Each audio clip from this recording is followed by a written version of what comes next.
જશે એની રચેલી રચના વસ્તી જૂટી રહી જશે અમને દેવોની ચાહના એટલે મળી લોક ચાહના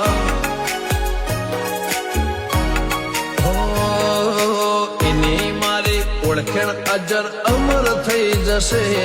ના ભૂતોના ભવિષ્યથી ઇતિહાસ લખાઈ જશે